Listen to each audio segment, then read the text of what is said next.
G'day guys, and oh my god, the Arks of Omen has made an absolutely massive splash in the meta. There's all kinds of content online, there's all kinds of people sharing their opinions, and as far as I can see, most people's opinions and the general consensus about the Chaos Space Marines and where we fit into this new meta is completely off. They're completely wrong. There's people that are saying that we took some of the heaviest nerfs of any faction. There's people saying we were some of the biggest losers of this new season, and I'm here to show you why they're wrong. So with that being said, we're going to break now into my first impressions of the new Arks of Omen season from the perspective of a Chaos Space Marine player. But before we do, I just want to do a quick shout out to our Patreon. We're doing a monthly competition, a free giveaway of a 3D printed Angron. So all you have to do is join our Patreon. It costs as low as $4 a month, which is $1 a week, and that'll get you automatic entry into the competition where we're going to be giving away a 3D printed Angron like the one up on the screen now. So if you're interested in winning one of these guys, it should be in your hands before the World Leaders Codex even hits the shelves. So you'll be ready to go. The second that codex is in your hands, you'll be ready to field this big, crazy, angry beat stick motherfucker. So check out our Patreon for more information about how you can go about winning this Angron 3D printed model, and let's get stuck into the video. Look for the Blood God.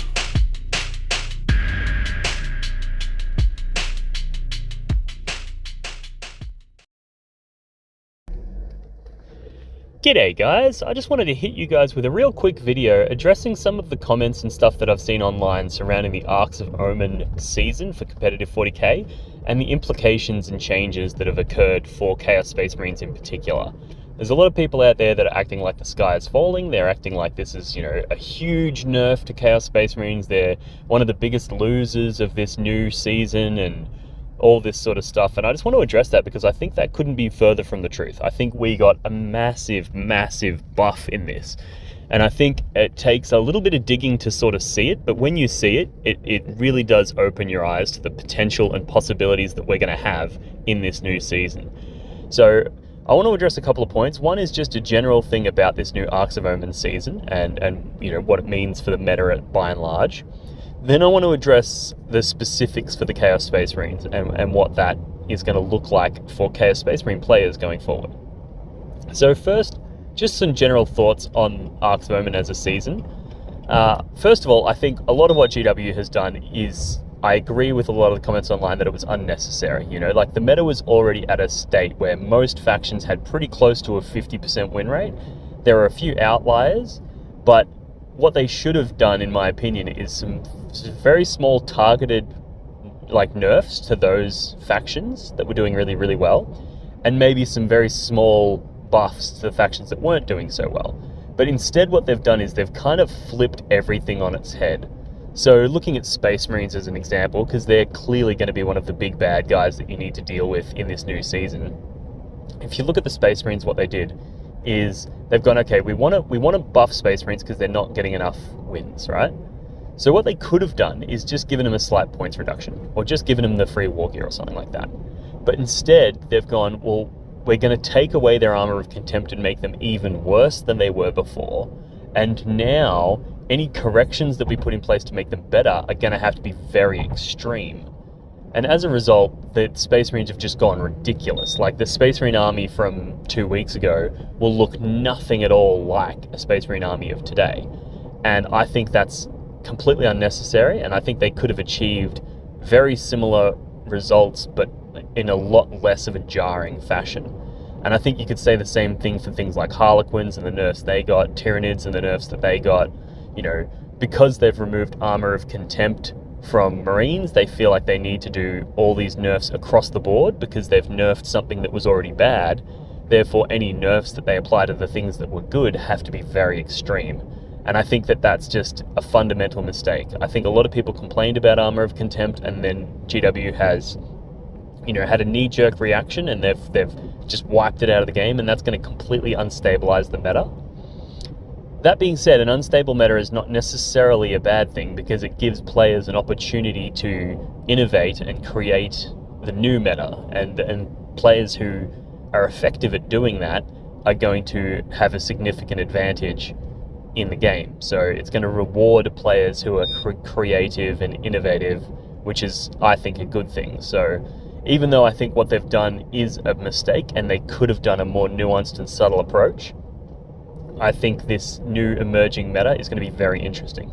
Because what we're going to see is we're going to see a lot of players gravitate to Space Marines because it's an army that most people have. They have access to it. So you're going to see a lot of people playing Space Marines. And the Space Marines are going to be quite strong. So as a result, a lot of top tier players, instead of joining the bandwagon and just running Space Marines, they're going to run a list that's specifically tooled to beat Space Marines, because the majority of that midfield is going to be populated by Space Marine lists that are very strong. So as a result, you're going to get all these players running all these skewed weird lists, or it might be a Space Marine list itself that's got very skewed and specific units to kill Space Marines. And then as a result, Space Marines are going to be this big target on their back, so everyone's going to be hunting Space Marines. So if you bring something that is not a Space Marine, you're going to be at a competitive advantage as well. So we're going to see a really volatile but exciting meta emerge from this, and it's hard to not be excited about that. So just little things like, say, Necron Warrior spam. Now that they're cheaper, you can run nearly 200 Necron Warriors in a list again. So you can run over, a ton of these big 20-man bombs, and they got strength 5 AP 1 guns, which are pretty good in killing Space Marines, and Space Marines struggle to kill entire units of 20 warriors, so those reanimation protocols come back, very effectively. And all these people that are bringing high strength, high damage weapons to try to combat the Space Marines are going to struggle into the Necrons. So I think we're going to see a lot of change and a lot of volatility, which I think is just an exciting and fun time to be around. One of the main things that I love about 40k is the problem-solving element of it. And this is just a new, big, exciting problem that we're going to have to come up with a diverse array of solutions for. So that's an exciting time to play 40k. So for all those, doomers out there that are like, this is the worst, meta we've ever had. Space Marines are so OP. It's going to be way worse than 8th edition. It's going to be way worse than XYZ. I think those people need to just sort of chill out a little bit, just relax, and enjoy the part of 40k that is one of the most exciting parts, and that is the coming up with creative new solutions to these new challenges that are presented to us through the changes in the season. So that's all I really have to say on the meta in general. Now let's talk about Chaos Space Marines specifically. So we got a lot of targeted nerfs. There's a lot of things that really hurt us, and I'm going to do a full video talking about these in great detail. But by and large, I actually think that we got a pretty serious buff. And there's a few things obviously that hurt, like Terminators going up kind of hurts, Abaddon going up kind of hurts. But ultimately, the list that I was running with great success only went up about 80 points. And it's that's not that big of a deal, right? 80 points, that's cool, I just dropped one unit of something, and now it's exactly the same as it was before. So that's not that big of a deal. We lost Armor of Contempt, which hurts, but at the same time, if you're running that Terminator brick, it actually doesn't hurt that much, because the reason that the Terminator brick was really tough wasn't necessarily its saving throw. It was the fact that it's really hard to wound, and it's really hard to hit, and even if you do hit and then wound it, it has a feel no pain save, so even if you are getting through that armor, it's still got multi-layered defense. So losing one of those layers getting slightly weakened isn't that big of a deal, which is why you create units with multi-layered defense, so that you do have insulation against all types of damage. So I actually think the Terminators are still fine. I think they're a little bit more expensive, but the Terminator unit only went up 35 points.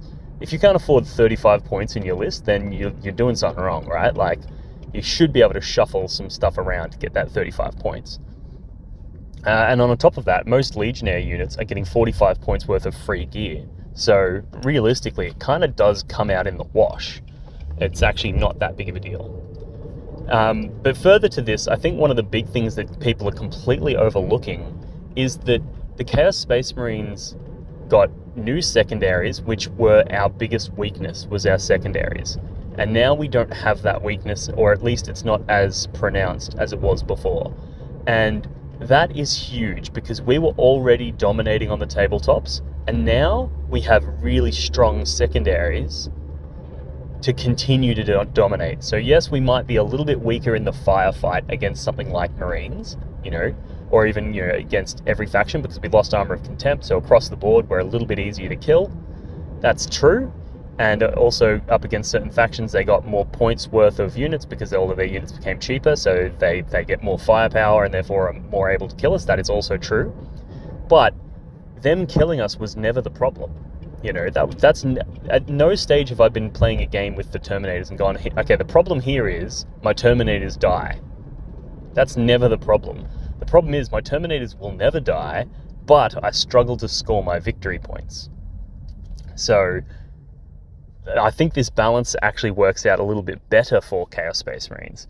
And further to that, we've got the better secondaries across the board. So behind enemy lines really strong. You know, the Emperor's Children one is very, very strong. Even the World Eaters ones are really strong. So that's a huge buff for us. But further to that is our biggest threats out there in terms of opponents. They all got well, not all of them, but most of them got some serious nerfs, way worse than we did. So Harlequins, for example, they were a unit that was, you know, an army that was particularly scary to us, and they got huge nerfs. Tyranids were a problem. They got huge nerfs. Votan were a problem. They got huge points increases, way worse than what we did. You know, the Tau were a problem. They got huge points increases across a bunch of their scarier units, and things like the Flyers must start in strat reserves means that, you know, we're not getting bombed consistently throughout the game, you know. So I actually think that with all of those things considered, a lot of the natural predators for Chaos Space Marines have been eliminated, which means that we're going to have a much clearer path to the top. We're going to have a much easier run, because the thing that, you know, everybody's going to be jumping to is Loyalist Space Marines. And we eat Loyalist Space Marines for breakfast. Like, everyone's talking about, like, the big Plasma Inceptor, you know, bombs with 1 billion shots, and how are they going to blow us all up? It's like, yeah, but I've run the math. They barely scratch the Terminators, you know, because they can't reroll to hit against us, and as a result, they're not likely to overcharge their weapons, and they can only hit us on 4s, and they're only doing 1 damage. Like, that's just nothing. It's a nothing burger. So I think we're sitting sweet. I think Chaos Space Marines are in a really strong position, and I just wanted to get that out there. I'm going to do a more detailed video soon with some, you know, specifics on what this is going to mean for Chaos Space Marine lists specifically, and how we can sort of reposition within this new meta to capitalize on the buffs that we got and dodge the nerfs that we got, so that we come out on top. So I just wanted to share those thoughts with you guys here. Let me know what you guys think in the comments below. Let me know, do you think Chaos Space Marines are done? Do you think they got some of the hardest nerfs? There's a few articles that I saw that had said Chaos Space Marines were the biggest loser out of this new season.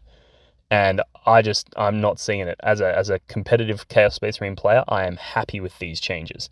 And I think we're going to continue to dominate those tabletops, provided we're fluid and we move with this new meta and we adapt.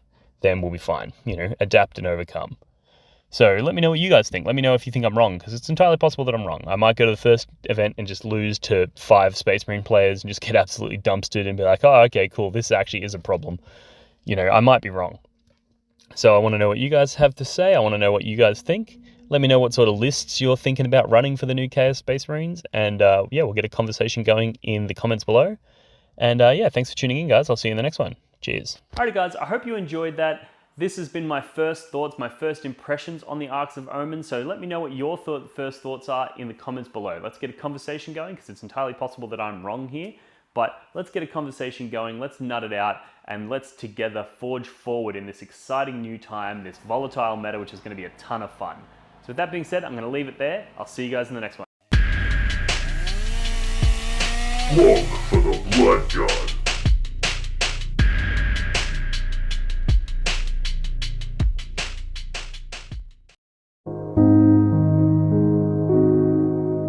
The Warhammer community suffers from some of the most prohibitively expensive essentials in the world, especially Australian content creators. Every single day, Dean wants to create content, but he can't. Suffering from old, worn-out brushes, expensive model kits, and costly software and equipment he can't endure much longer. Just look at this dirty paint water. Would you drink this? Would you let your child? Even a small monthly donation can help provide Dean with clean paint water, basic tools for survival, and access to life-saving information and education. So please, follow the links in the description below and find out how you can sponsor a mad cunt like Dean today and end the suffering. Suffering that is cruel, unsustainable, and your fault.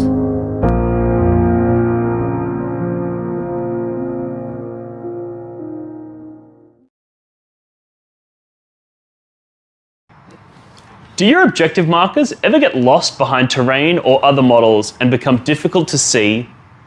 Do they ever get bumped and accidentally moved during a game? And do they ever spark arguments about distances? Well, not anymore. Introducing the blog for the blood god, not even remotely patented neoprene objective markers. Made from the same material as astronaut suits, or maybe military equipment, or probably neither of those things, this 2mm thick neoprene synthetic rubber is tear resistant, water resistant, and is designed to last. But that's not all. The blog for the blood god, not even remotely patented neoprene objective markers come in a variety of different designs and styles to suit any faction represented in the Warhammer 40,000 universe. These objective markers are a perfect gift for yourself or a friend, and are a perfect way to flex and show your opponent that not only are you a smarter, cooler, and better 40k player than them, but you also have more disposable income than they do. For the low price of $25, you'll get not one, not two, but 6 neoprene objective markers, perfectly designed for 9th edition Warhammer 40k. But wait, there's more. For a limited time only, people who sign up on Patreon to support Blog for the Blood God as a Skull Champion tier $5 per month member will gain access to a custom design service where I will design a unique logo to support their gaming club, like the one I did to the left here for the Potato Farmers local gaming club here in Melbourne. Follow the links in the description of this video to pick up your set today.